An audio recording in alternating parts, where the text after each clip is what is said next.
ഭൂമിയിലെ ഏറ്റവും സുന്ദരമായ ഒരിടം. കടമക്കുടിയുടെ കാര്യത്തിൽ ഈ വിശേഷണം ഒട്ടും കൂടുതലല്ല. വ്യവസായിയും മഹീന്ദ്ര ഗ്രൂപ്പ് ചെയർമാനുമായ ആനന്ദ് മഹീന്ദ്രയുടെ സാമൂഹ്യ മാധ്യമ കുറിപ്പിലെ ഈ വാക്കുകളിലുണ്ട് കടമക്കുടിയുടെ മുഴുവൻ സൗന്ദര്യവും. ഇപ്പോഴിതാ കടമക്കുടിയിലേക്ക് വാട്ടർ മെട്രോ കൂടി വരുന്നതോടെ ഈ ദ്വീപിനോടുള്ള സഞ്ചാരികളുടെ പ്രിയമേറുമെന്ന് ഉറപ്പാണ്. കടമക്കുടിയുടെ പശ്ചാത്തല സൗന്ദര്യ വികസനത്തിൽ നാഴികക്കല്ലാകുന്ന ജല മെട്രോയുടെ പ്രവർത്തനങ്ങൾ പൂർത്തീകരണത്തോടടുക്കുകയാണ്. കടമക്കുടി പാലിയം തുരുത്ത് ടെർമിനലുകളുടെ നിർമ്മാണ പ്രവർത്തികളാണ് അതിവേഗത്തിൽ പുരോഗമിക്കുന്നത്. ഡിസംബറോടെ ജല മെട്രോയുടെ സേവനം യാത്രക്കാർക്ക് ലഭ്യമാക്കാൻ കഴിയുമെന്നാണ് പ്രതീക്ഷിക്കുന്നത്.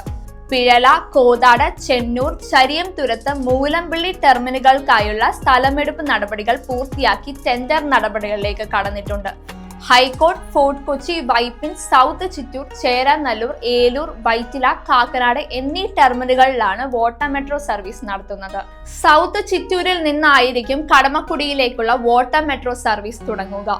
ജല മെട്രോ പൂർണ്ണതോതിൽ സജ്ജമാക്കുന്നതോടെ കടമക്കുടി ദ്വീപിലേക്കുള്ള യാത്ര കൂടുതൽ എളുപ്പമാകും. കൊച്ചി നഗരത്തിൽ നിന്ന് 8 കിലോമീറ്ററാണ് കടമക്കുടിയിലേക്കുള്ള ദൂരം. ജലമെട്രോ സജ്ജമാകുന്നതോടെ ഗതാഗത കുരുക്കിൽ നിന്നും ഒഴിവായി കടമക്കുടി ദ്വീപിലേക്കുള്ള യാത്ര ഏറെ ആസ്വാദ്യകരമാകും. കണ്ടൽ കാടുകളും തൈത്തെങ്ങുകളും പക്ഷിക്കൂട്ടങ്ങളുമൊക്കെ കണ്ടുള്ള കായൽ യാത്രയ്ക്ക് സൗകര്യമൊരുങ്ങുന്നതോടെ കൂടുതൽ വിനോദസഞ്ചാരികൾ കടമക്കുടിയിലേക്ക് എത്തും. വാട്ടർ മെട്രോ കൂടി വരുന്നതോടെ കടമക്കുടി ദ്വീപുകളുടെ വിനോദസഞ്ചാര സാധ്യതകൾ കൂടുതൽ പ്രയോജനപ്പെടുത്താനാണ് പഞ്ചായത്തും ലക്ഷ്യമിടുന്നത്. സർക്കാരിന്റെയും ടൂറിസം വകുപ്പിന്റെയും സഹായത്തോടെ കൂടുതൽ വിനോദസഞ്ചാരികളെ കടമക്കുടിയിലേക്ക് ആകർഷിക്കുന്നതിന് വൈവിധ്യങ്ങളായ പദ്ധതികൾ കൊണ്ടുവരും.